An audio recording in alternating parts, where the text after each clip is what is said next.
Assalamualaikum warahmatullahi wabarakatuh. Perkenalkan, saya Nur Azila.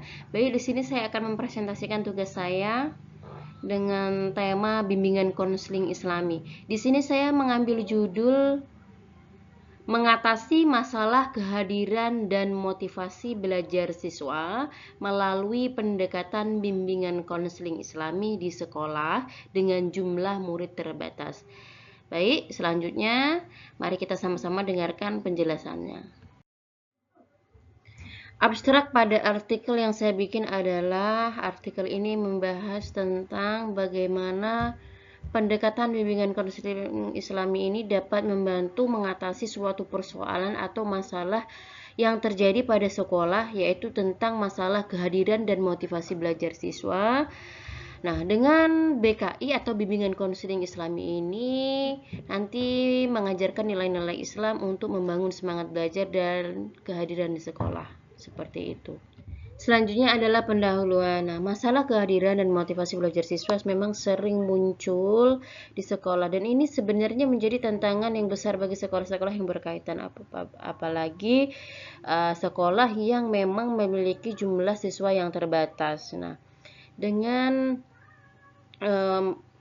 permasalahan tersebut inilah mungkin yang mengakibatkan siswa atau murid kita itu tidak semangat untuk datang ke sekolah karena mungkin mereka merasa kurang mendapat perhatian ataupun merasa tidak ada tugas yang memang membebankan anak-anak kita seperti itu. Kemudian dengan jumlah siswa yang sedikit mungkin semangat pada anak itu kurang.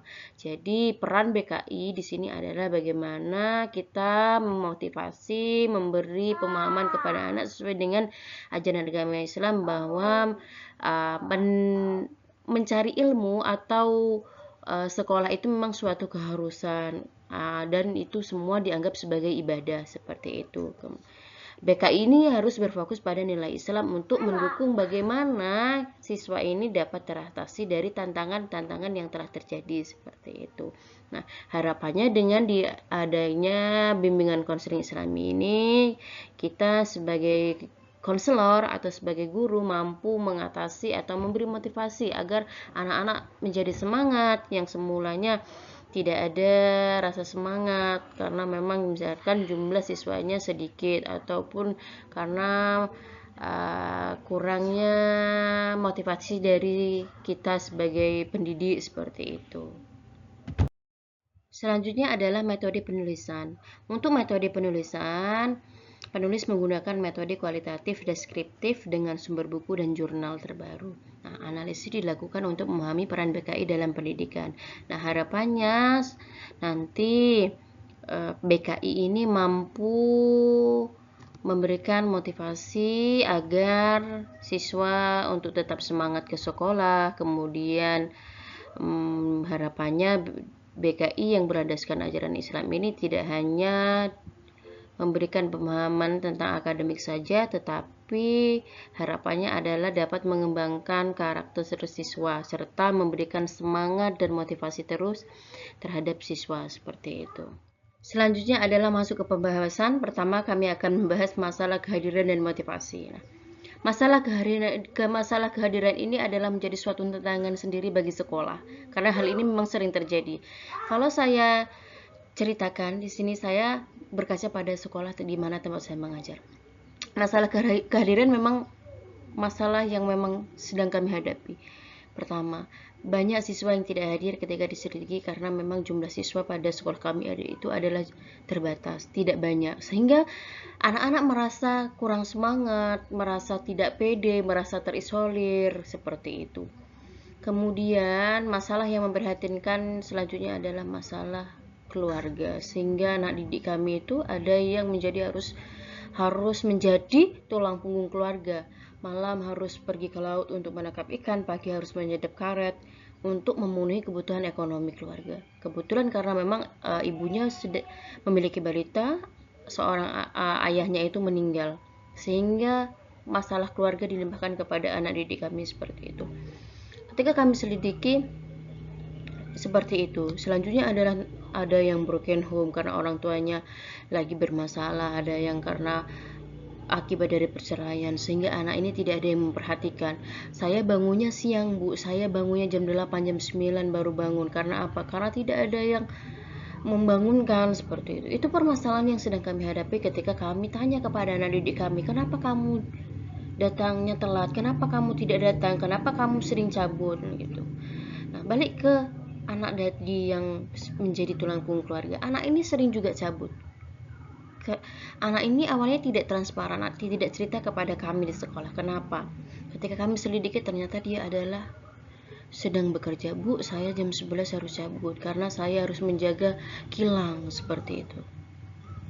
Bu, saya tidak bisa berangkat pagi karena saya harus menyadap karet. Saya harus pergi ke laut menangkap hasil jaringan ikan, seperti itu. Nah, itu masalah yang sedang kami hadapi. Masalah yang kami hadapi di sekolah yang dimana tempat saya mengajar. Tetapi di sini kami sebagai pendidik, sebagai konselor, tetap memberi motivasi bahwasanya kewajiban seorang siswa adalah tetap belajar. Dengan belajar bisa mengangkat derajat kita. Kemudian suatu keharusan memang. Islam mengajarkan kita untuk terus belajar. Seperti itu. Kami tetap memberi pemahaman. Kami juga tidak bisa berbuat banyak sih, karena kami dari pihak sekolah tidak bisa membantu selebihnya.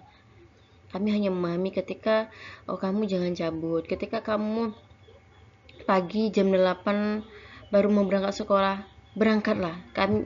Kami di sekolah sebagai guru tetap menerima kamu walaupun kamu terlambat. Kami sampai sebegitunya kami memaklumi anak tadi yang menjadi tulang keluarga. Bisa dikatakan anak-anak tersebut adalah anak-anak yang memang kurang mampu dari sisi ekonomi. Seperti itu. Selanjutnya adalah apa peran bimbingan konseling Islami bagi masalah-masalah yang terjadi seperti saya jelaskan tadi. BKI mengintegrasikan nilai-nilai Islam dalam pendidikan, kemudian BKI membantu siswa memahami pendidikan sebagai ibadah dan kewajiban agama. Di sini kami menjelaskan bahwa kita sebagai seorang muslim, kita memang harus belajar, karena belajar itu sebagai ibadah. Seperti itu. Konselor memberikan pemahaman kepada anak yang memang mengalami permasalahan tersebut. Nah, ketika anak yang memang sudah memahami pentingnya pendidikan, anak akan termotivasi dengan sendirinya untuk terus hadir ke sekolah. Kita rangkul, kita beri pemahaman, kita ajak bicara secara face to face ataupun secara personal, kita memberi pemahaman. Itu peran BKI sebenarnya. Selanjutnya adalah penerapan BKI. Nah, sekolah dengan siswa terbatas dapat lebih personal dalam menerapkan BKI. Betul sekali, dengan jumlah siswa yang terbatas sebenarnya kita bisa lebih fokus atau lebih intens, lebih bisa berfokus kepada anak yang memiliki masalah tersebut. Nah, dengan hal seperti itu mungkin juga siswa lebih bisa terbuka apa aja masalah yang sedang siswa kita hadapi, seperti itu. Sehingga ketika kita lebih fokus ke anak didik kita dalam memberikan motivasi, mungkin siswa ini nantinya akan merasa termotivasi, merasa didukung, dan merasa ada yang memperhatikan, seperti itu.